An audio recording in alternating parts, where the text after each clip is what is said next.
Assalamualaikum warahmatullahi wabarakatuh.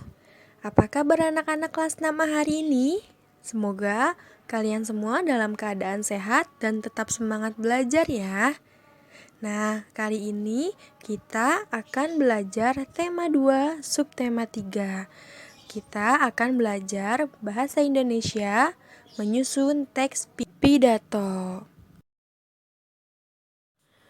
Tujuan pembelajaran kita hari ini, Ibu harap kalian dapat menyusun teks pidato dengan kalimat efektif dan membaca teks pidato dengan intonasi yang tepat. Teks pidato yang terstruktur, isinya relevan dan mudah dimengerti akan sangat menarik pembaca. Bagaimana sih agar pidato yang kita sampaikan bisa dimengerti, mudah diterima, dan tidak menyalahi kaidah? Nah, ada beberapa hal nih yang perlu kalian perhatikan sebelum membuat teks pidato. Yang pertama, penggunaan bahasa dan penulisan. Gunakan bahasa baku namun tidak kaku. Artinya, teks harus ditulis dengan tata bahasa yang benar sesuai dengan Kamus Besar Bahasa Indonesia, namun tetap terdengar santai dan mudah dimengerti. Yang kedua, penggunaan tanda baca dalam teks. Untuk mempermudah pembacaan pidato, penggunaan tanda baca dalam teks tersebut juga harus diperhatikan, khususnya tanda baca titik dan koma yang bisa mengubah pesan dalam kalimat bila diletakkan dengan tidak tepat. Yang ketiga, tema dan durasi acara pidato. Kalian juga harus perhatikan nih, tema acara sebelum pidato dibuat.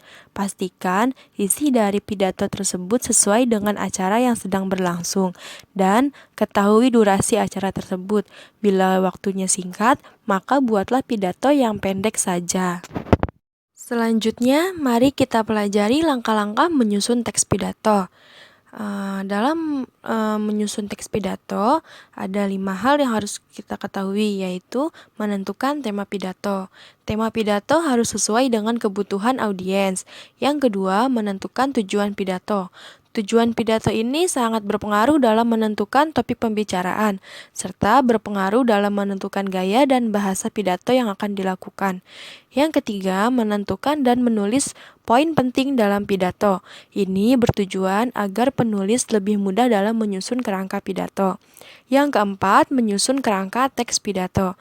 Selanjutnya, penulis harus menyusun kerangka pidato. Kerangka ini terdiri atas pendahuluan, isi, dan penutup. Semua disusun secara terstruktur agar penulis mudah dalam berpidato. Yang kelima, mengembangkan kerangka menjadi pidato yang utuh. Dalam mengembangkan kerangka pidato, perlu diperhatikan unsur-unsur pidato, yaitu pembukaan, isi, dan penutup. Pembukaan terdiri dari yang pertama, kalimat pembuka atau salam. Nah, ini tujuannya memberi penghormatan, mengkondisikan atau menarik perhatian audiens agar memperhatikan pembicara. Yang kedua, pendahuluan.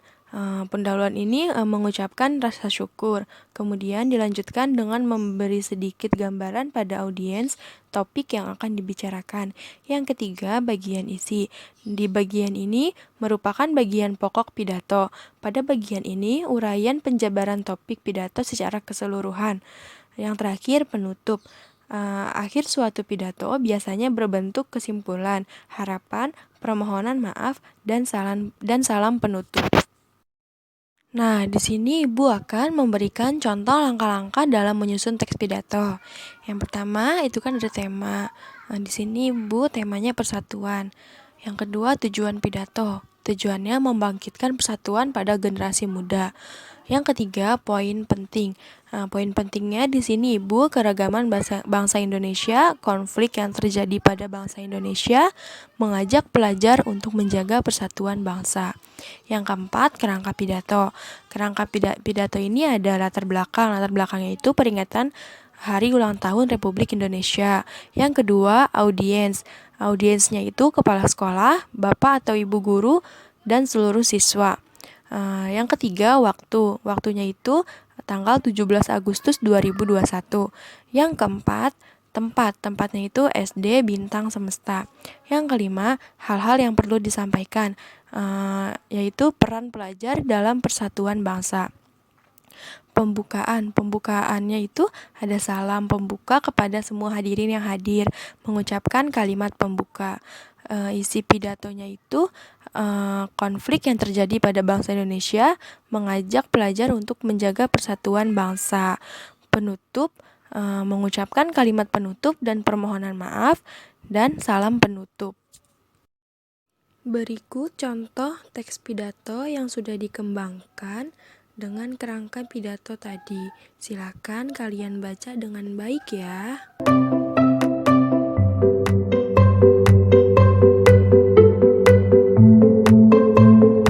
Audio Jungle.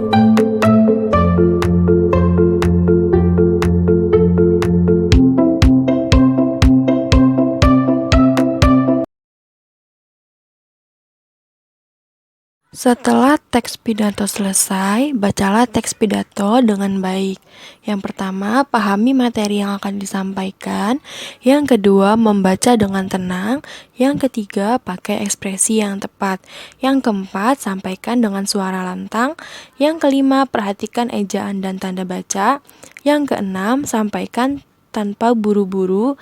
Yang ketujuh, menyapa audiens. Yang kedelapan, awali dengan senyuman. Yang kesembilan, perhatikan durasi serta berdiri tegak dan berwibawa. Nah, anak-anak hebat Ibu, itu tadi penjelasan mengenai cara menyusun pidato, serta cara pidato dengan baik. Ibu yakin kalian bisa melakukannya. Tetap semangat ya dan jaga kesehatan. Semoga pembelajaran kita hari ini dapat bermanfaat untuk kalian ya. Kurang lebihnya Ibu mohon maaf. Wassalamualaikum warahmatullahi wabarakatuh.